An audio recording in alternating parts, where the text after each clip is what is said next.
This is College Football 26 Dynasty with conferences from 2005. So you may ask, why 2005? That is when the first round of the Big East kind of siphoned to the ACC completed after Boston College went to the ACC. So this is what it looks like. And now remember that the American is the Big East is the American. So we have Cincinnati, Louisville, Pitt, Rutgers, Syracuse, Temple, UConn, USF, and West Virginia. Temple actually was an independent at this point. They asked to leave the Big East because they weren't able to really hold up to the rest of the competition, but we have limitations on how many independents we can have. So Temple is in the Big East in our sim. The ACC looked like this, and we're going to do the divisions as they were at the time. Boston College, Clemson, Florida State, Maryland, NC State, and Wake Forest were part of the Atlantic. Duke, Georgia Tech, Miami, North Carolina, Virginia, and Virginia Tech are a part of the Coastal Division. Now, my head looks kind of weird with this, but that's fine. I'm going to wear this hat. The Big Ten is the 11 from the 90s. Illinois, Indiana, Iowa, Michigan, Michigan State, Minnesota, Northwestern, Ohio State, Penn State, Purdue, and Wisconsin. The Big 12 is the original Big 12 before everything started to get messed up. The North is Colorado, Iowa State, Kansas, Kansas State, Missouri, Nebraska. The South is Baylor, Oklahoma, Oklahoma State, Texas, Texas A&M, and Texas Tech. Conference USA is kind of an interesting one. This is the conference that the Big East pulled from to backload after they lost to the ACC. So the Conference USA looks like this. The East is East Carolina, Marshall, Memphis, Southern Miss, UAB, UCF. The West is Houston, Rice, SMU, Tulane, Tulsa, and UTEP. Independents, so every team that was not in FBS at the time is a part of the independents. Only one team is not a part of it, again, because we have restrictions on how many independents we can have. That team is UTSA. They will be a part of another conference as we go further on. But the true independents during this time were Notre Dame, Navy, and Army. And Temple was also an independent in this season, like we had mentioned, but they're in the American because it makes more sense for them to be there with how we had to do things. The MAC was split into the East and the West. The East is Akron, Bowling Green, Buffalo, Kent State, Miami, and Ohio. The West is Ball State, Central Michigan, Eastern Michigan, Northern Illinois, Toledo, and Western Michigan.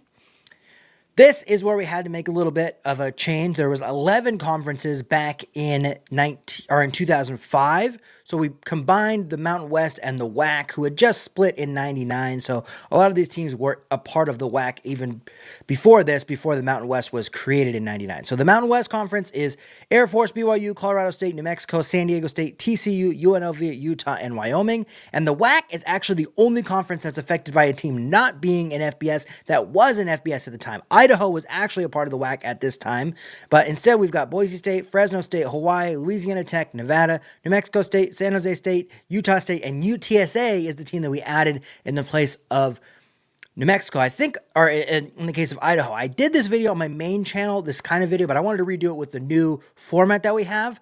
But in the other one, I had Texas State in instead of UTSA. But UTSA is actually, I think, further west than Texas State. Texas State is in like San Marcos. UTSA is obviously in San Antonio, which I think is further west. I'm not sure. But that's the team that I decided to go with to replace Idaho this time. They obviously didn't join FBS, I think, until 2015. So they would have been independent if we could have added them there. But there's more than 20 teams already independent. The Pac-10 is just the Pac-10, Arizona State, Cal, Oregon State, Stanford, UCLA, USC, Washington State. Oregon State and Washington State fans have been very upset with me on my main channel because I've been talking about the Pac-10 collapse, and they still feel very hurt about that. But you know what? I mean, that's life.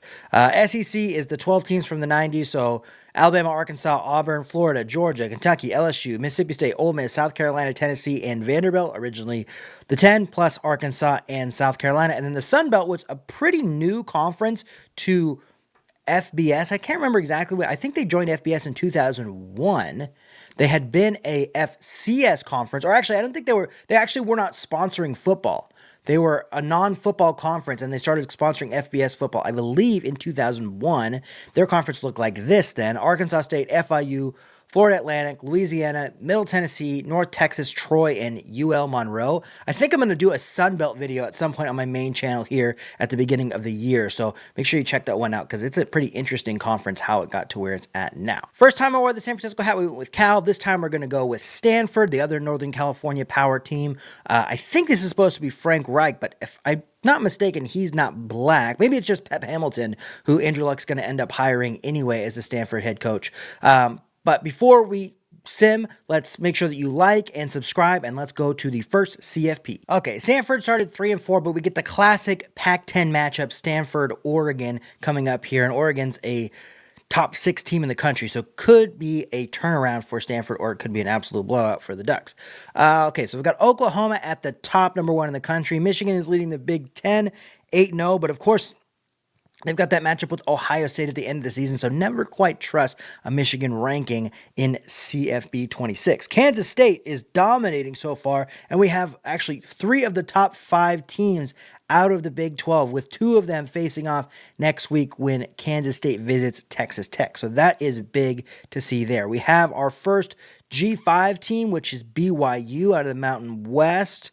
They are 7-0, 3-0 in conference, so they kind of dominated their non-conference. They beat Texas Tech on the road in week 1. So they should be ranked higher than Texas Tech, should they not? They then had 3 bye weeks. I hate this fucking scheduling that they do when you change conferences around. Why would BYU have 3 straight bye weeks after playing week 0 and week 1? What sense does that make? Okay.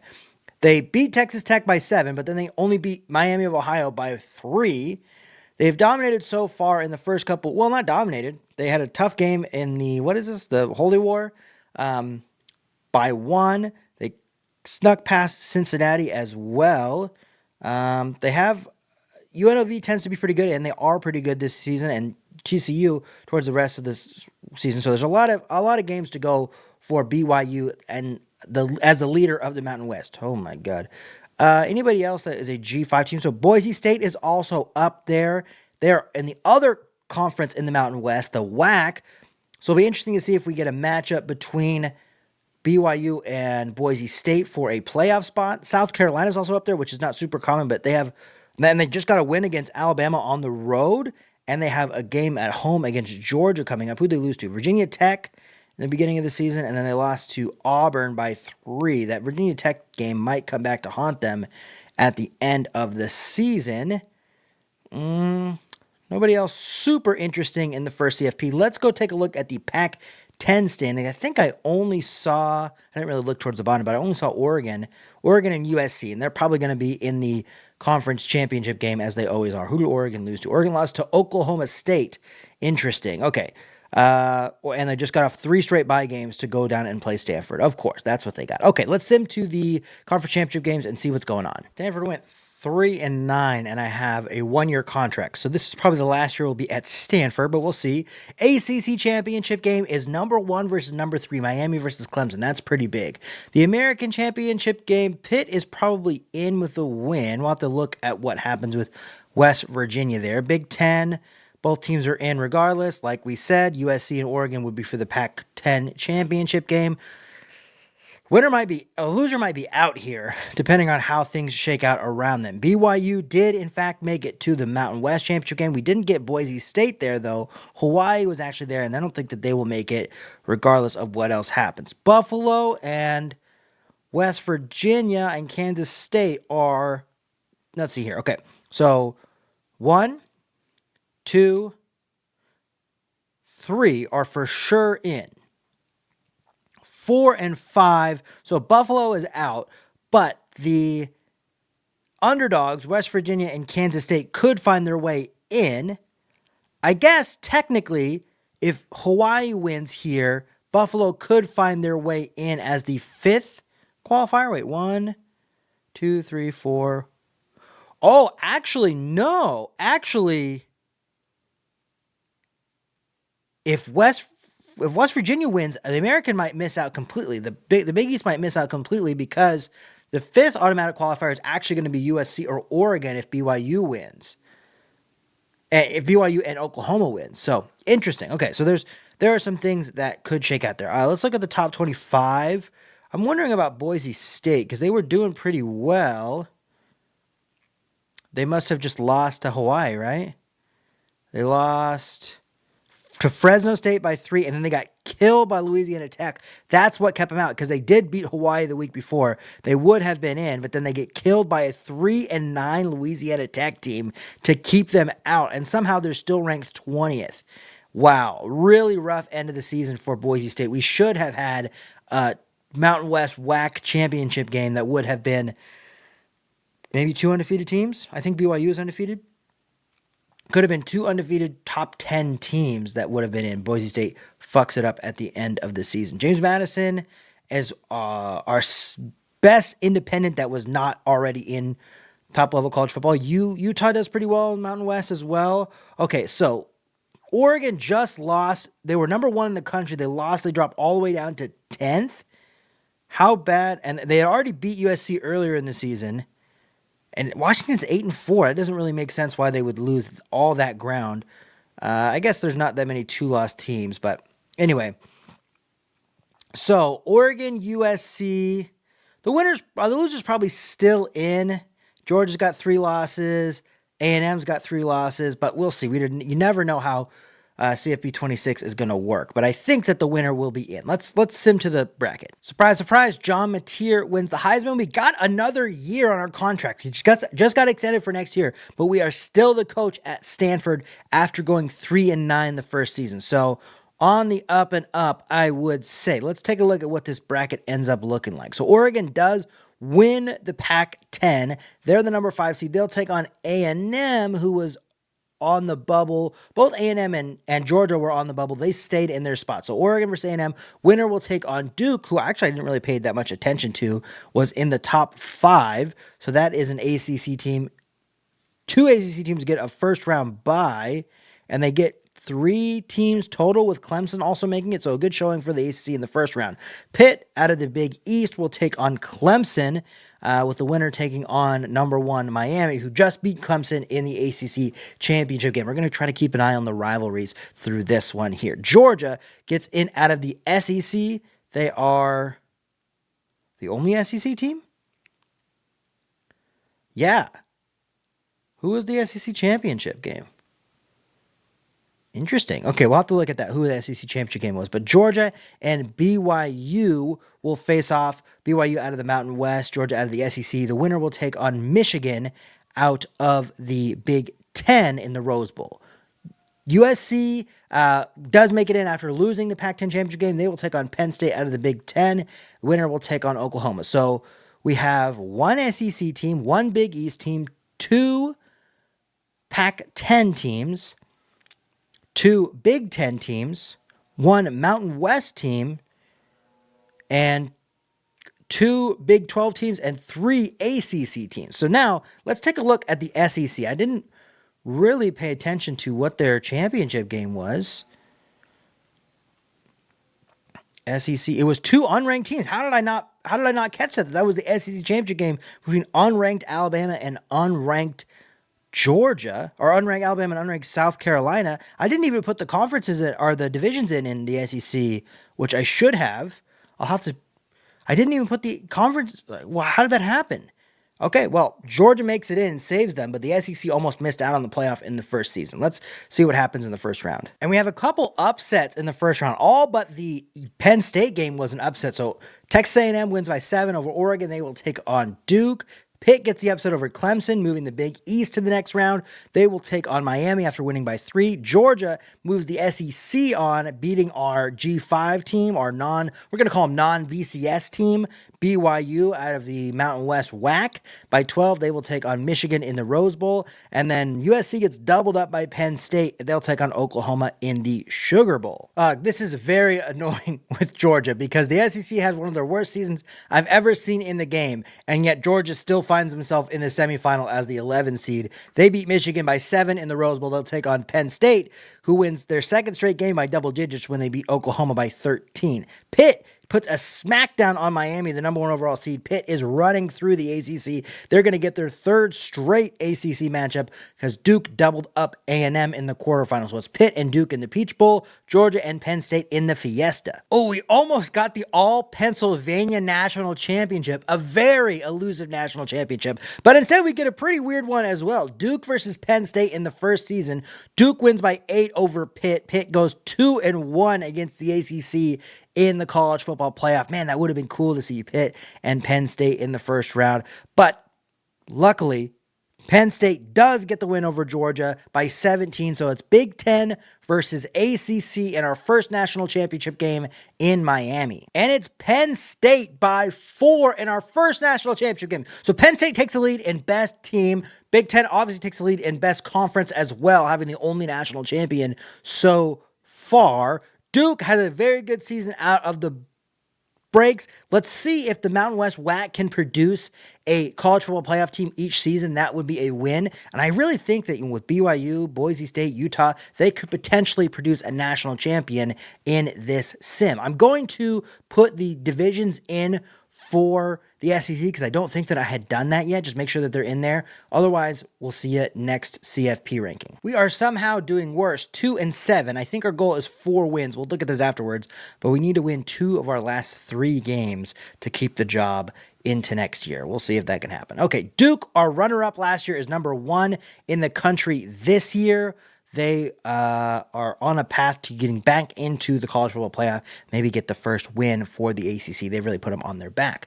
Ohio State is number 2. We didn't see them in the playoff last year. Oklahoma we saw, and they had a Heisman Trophy winner last year. USC we saw, Clemson we saw, Georgia we saw. Texas Tech was on the outside looking in. I think they finished 13th in the final CFP poll. Alabama was in an unranked SEC championship game. Looks like that's not going to happen this year. And as you can see, they're in the SEC West now. I did fix that. It wasn't in the divisions last year, but I don't think it would have made a difference. Michigan is a team that made it in last year, got a first round bye and lost. Pitt obviously had a great run last year. They are 8-0 again, running the Big East. We have a couple SEC teams in the top 12 there with Alabama, LSU, and Georgia all towards the top. I think that Alabama and LSU are going to have to play here towards the end of the season. Because they're in the same conference. So Georgia got the win, or LSU beat Georgia and for some reason is ranked below them. They will play Alabama in their second to last game. Isn't this supposed to be flipped? Isn't Auburn supposed to? Oh, maybe that's why. Maybe this should have been here. South Alabama should have been here, and then Auburn and Alabama should have been there. Because isn't it the second to last week of the season? That's when it means less. Okay, Oregon was our Pac-12 champion last season. They might still be able to pull that off, but they have lost to USC, who they beat last year, and they lost to Washington. So they lost to Washington 2 years in a row, but they won the Civil War. So that's all that really matters. Why Coastal Carolina, the second to last week of the season, then a bye game? Oh my God, I hate this scheduling. That has to be fixed. That's so stupid. Why would that even happen that way? Okay, they got a rematch.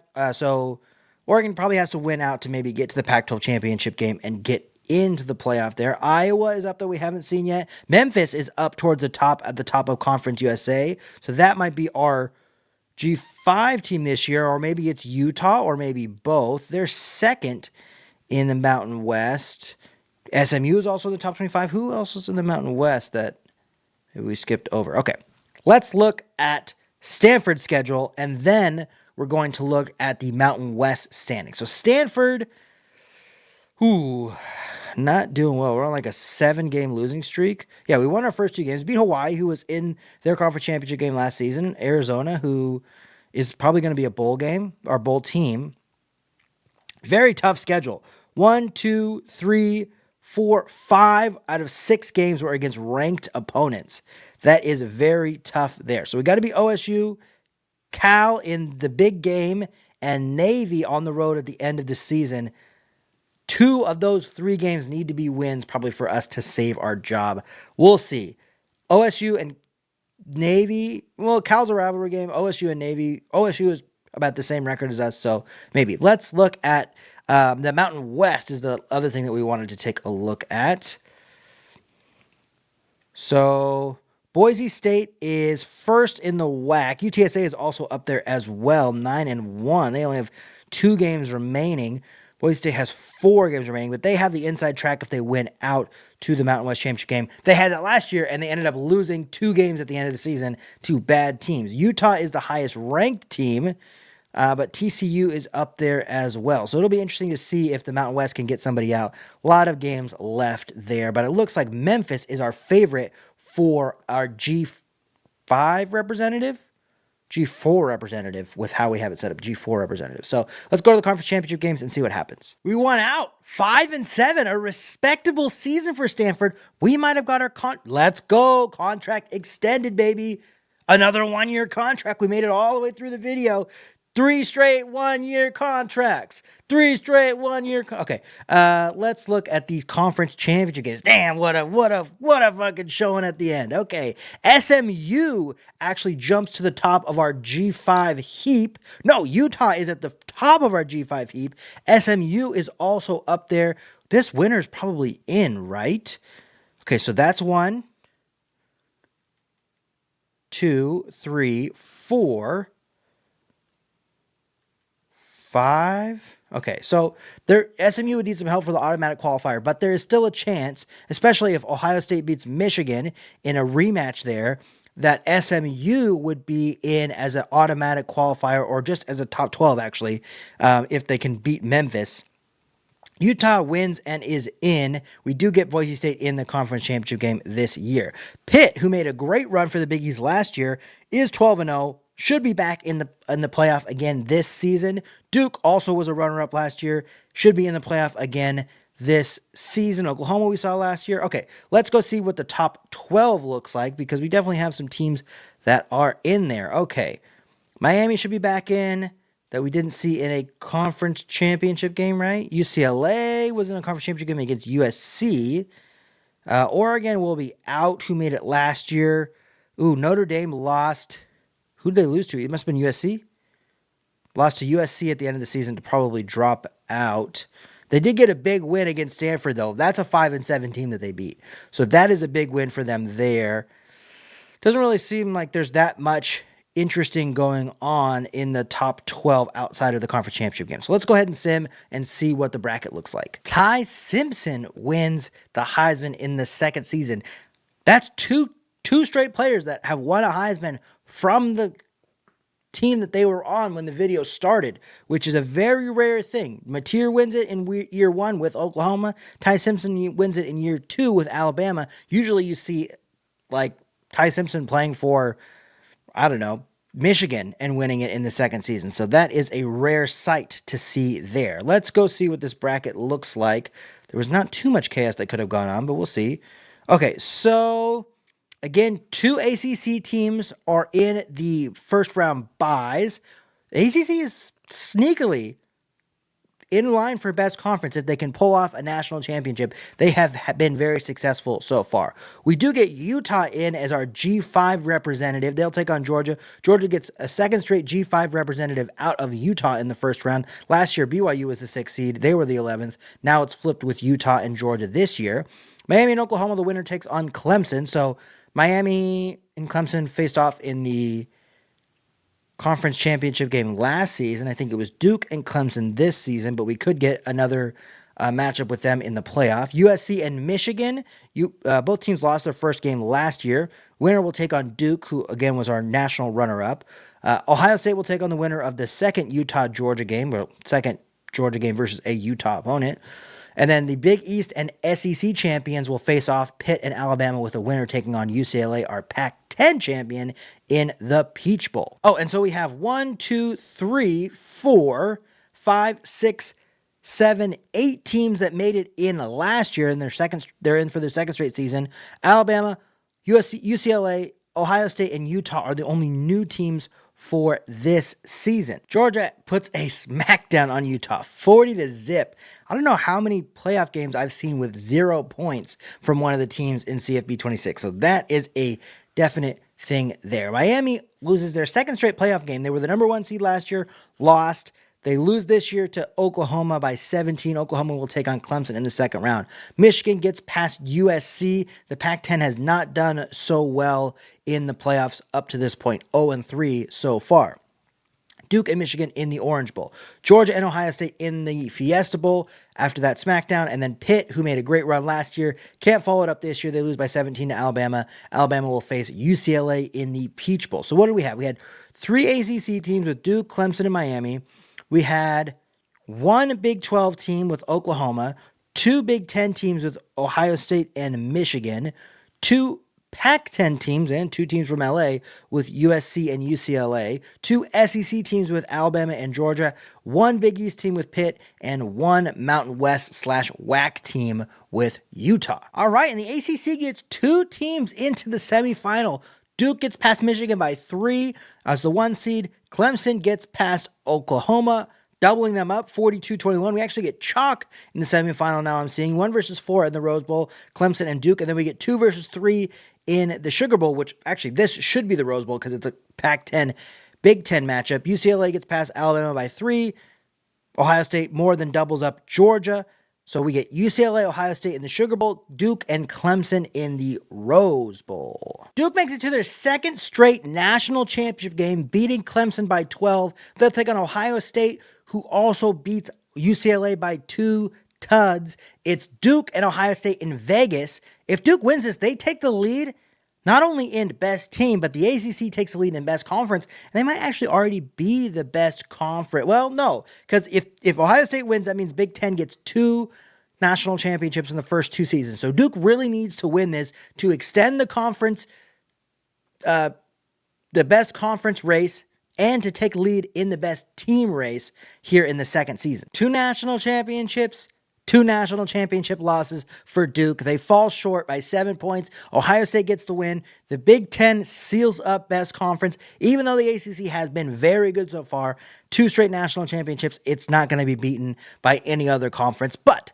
Duke, if they can make another run to the national championship, will by far be the best team in the video, already appearing in 2, with Ohio State and Penn State both beating them in the first 2 seasons. All right, here we are in the final season. One of the things that I want to look for is, can the Mountain West make a 3rd straight? And it's not just the Mountain West / WAC. The Mountain West division has made 2 straight conference or college football playoffs with both BYU and Utah making it. So will we see them again in the final season? Oregon is in the top 10 again. They didn't make it in last year. I think they were like 15th in the final CFB poll. So they should be able to try to make it back. UCLA is also trying to make it back. They just got a big win over Stanford. We know that Stanford is a juggernaut program. They're just coming off of a 5-win season. That is a tough win there for UCLA. That should be a resume booster for sure. Nebraska's a team we haven't really seen up so far. Auburn's a team we haven't really seen up so far. LSU was up at the beginning of the season last year, or our first CFP poll, but they seem to fall off. They're undefeated again this time, so that'll be interesting to see if they can pull it off. Iowa State is a team that we haven't seen up there quite yet. Houston, out of Conference USA, is up there, who we haven't seen quite yet. I guess SMU and Memphis, who were in the Conference USA championship game last season, didn't make it in. I didn't really pay attention to what happened to them at the end, but that didn't happen. North Carolina, for the first time, is up there. They just got a big win over Miami by 2, so we'll see if they can keep that going. It looks like Duke has fallen off a little bit because they are unranked, even though we got the Tobacco Road matchup, or is that what it's called? Tobacco Road matchup against Duke coming up in the next week for UNC. Cincinnati's also up there out of the American. We've got TCU is our Mountain West team that's the highest up, so it'll be interesting to see who gets that final, or if we do get a G5 team, because there is a world where we don't get a G5 team with there being 6 power conferences in how we've got this set up. So let's go to the conference championship games and see what's going on. Apparently, you actually have to kill somebody to be fired from Stanford, because we go 3-9 and get our contract extended yet again. Now, there have been doing some work in the portal, or in recruiting, getting 4 stars, and even in the race for some 5 stars.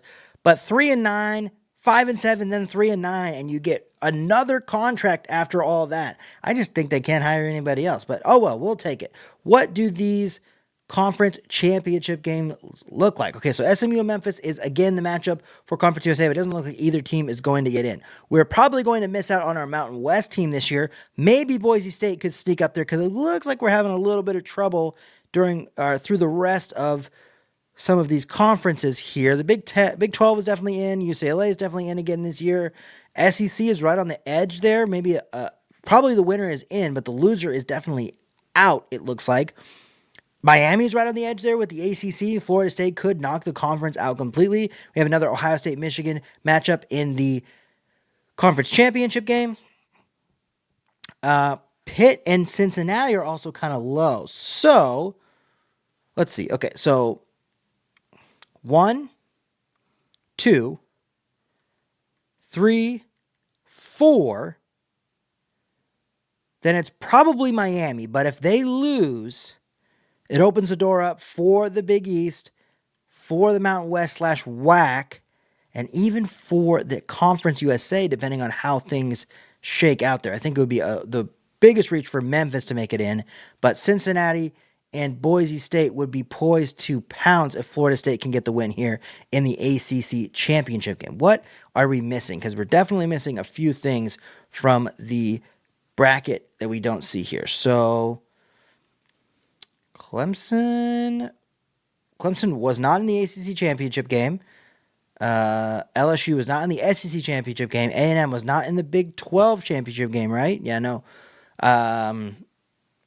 Iowa State is in the championship game. Nebraska was not in the championship game. So we have a lot of teams that are around there that are not in their conference championship games. Oregon is not going to be able to make it in this year.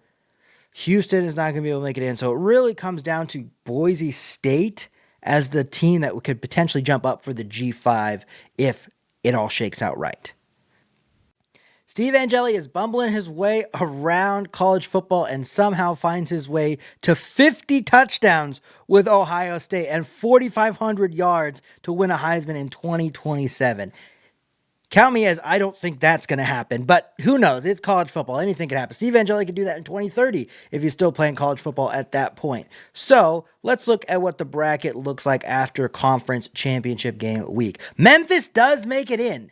So chaos happened. Memphis made it in. We don't get a third straight Mountain West team, but we do get a G5 team in all 3 seasons, which is a big thing because we have 6 power teams. So that means 2 power conferences didn't take their automatic qualifier. We've got the Big 12, the Big 10, the SEC, the Pac-10. So the ACC did not get their automatic qualifier. That means that Florida State won their conference championship game. The Big East also didn't get their automatic qualifier, and they didn't actually even get a team in. Pitt was their team that they made it in the first 2 seasons. It was Pitt versus Cincinnati, so Pitt must have won. They didn't jump over Memphis. Memphis gets the automatic qualifier because Boise State must have lost to TCU as well. We'll check on that, but that is why Memphis is in facing off against A&M. First time for Memphis. First time for A&M. First time for LSU. First time for Nebraska. The rest of the teams have all been in before. Texas might not have been in before. No, first time for Texas as well. 5 new teams in our final bracket, including a brand new conference, Conference USA. The winner of Texas A&M will take on LSU. All first-timers there.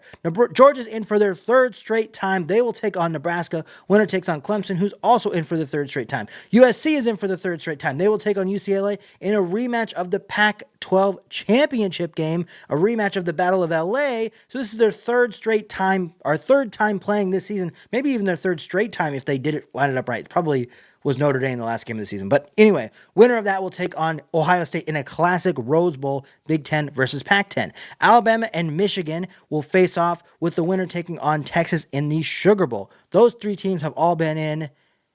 Oh, no. Michigan's been in all 3 times. Alabama's been in twice. Texas is their first time.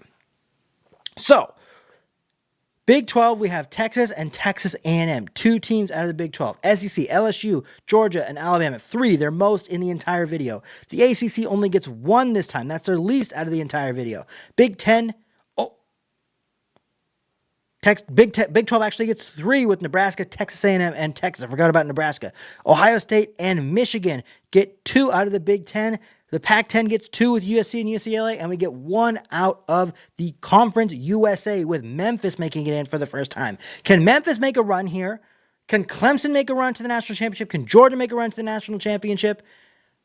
USC make a run to the national championship, or Ohio State? Those are the teams that are in the running for best team, and Michigan as well. Those are the teams that are in the running for the best team. Ohio State with the leader in the clubhouse as our defending national champion. The other teams probably, well, they wouldn't. It'd have to be one of those teams, one of the teams that have made it in 3 straight seasons, or Ohio State. Ohio State's only made it in 2. Maybe Alabama could as well, but Ohio State's already won and they get a first round bye. So maybe Alabama could as well, but mostly we're looking at the teams that have made it in 3 straight seasons to dethrone Ohio State, who probably currently has the lead since Penn State only made it in the first season. Okay, so Memphis doesn't get the win. We do get 3 straight seasons with a G5 team. We actually get a true G5 team in Memphis that's currently still a G5 team, make it in the final one. They are the closest of all the teams, but they end up losing by 8 in the first round to A&M. A&M will take on LSU. Georgia loses for the first time in the first round this season. They got the 2 G5 teams previously with BYU and Utah. This season, they lose by 3 to Nebraska. Nebraska will take on Clemson. USC gets their first win in the CFP of the video when they take down UCLA, who they had just beat in the Pac-10 championship game. They will take on USC they will take on Ohio State in a classic Big Ten Pac-10 Rose Bowl. Both of those teams have a chance for best team in the video. Texas will take on Michigan after Michigan beats Alabama by 13. So, what we're looking for here, Michigan, USC, Ohio State, Clemson all still have a chance for best team in the video. We've seen Ohio State and Michigan match up in the last 2 Big Ten championship games. Michigan's been in 3 straight Big Ten championship games. They have not won one of them. They won the first one, but they've lost to Ohio State 2 in a row. So can they maybe get a matchup in the next round against Ohio State to get their get back? Can USC put a run together from the 11 seed to get to the national championship and get the best team in the video? Or can Clemson be the number 1 team in the country and make it to the national championship as well? Otherwise, Ohio State gets best team in the video. Oof. And just like that, Ohio State gets the best team in the video.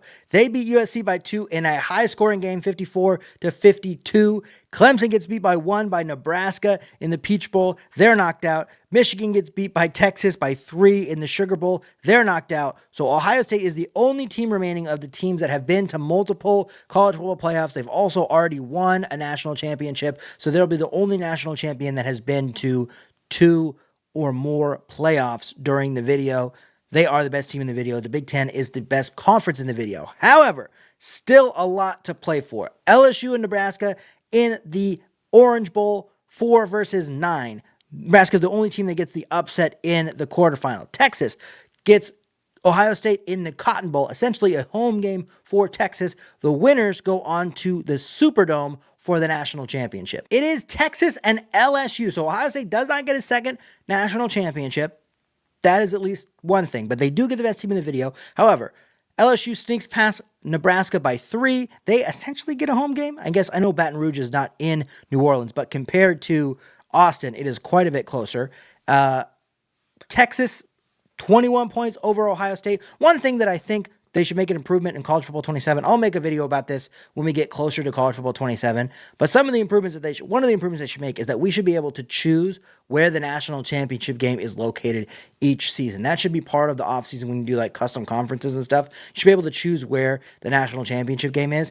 Very simple to do that. They have all the stadiums already in the game. Just include that. So at least like for my videos, we can be like, oh, we're playing it this year in Minneapolis or whatever. Just give us the other stadiums so that we can slide it in there instead of having to go through whatever calendar. Once you get to the 2030s, they don't have it planned out that far. So we're just doing randoms. Let us choose. Texas gets the win in overtime over LSU. With this score, it must have been that LSU doesn't get their 2-point conversion at the end of the game to tie up with Texas. Texas gets the win 35-33. They're the 2027 national champions. So it goes Penn State, Ohio State, and Texas as our 3 national champions. Ohio State gets the best team in the video. Big Ten gets the best conference in the video. No wins from the SEC, which is very rare that we see that they don't get a national championship game. Texas held them off at the end. I know Texas is an SEC team now, so they kind of did get one. But still, they were the Big 12 in our video here. So that's all we got for today. We will see you tomorrow for our last video of 2025.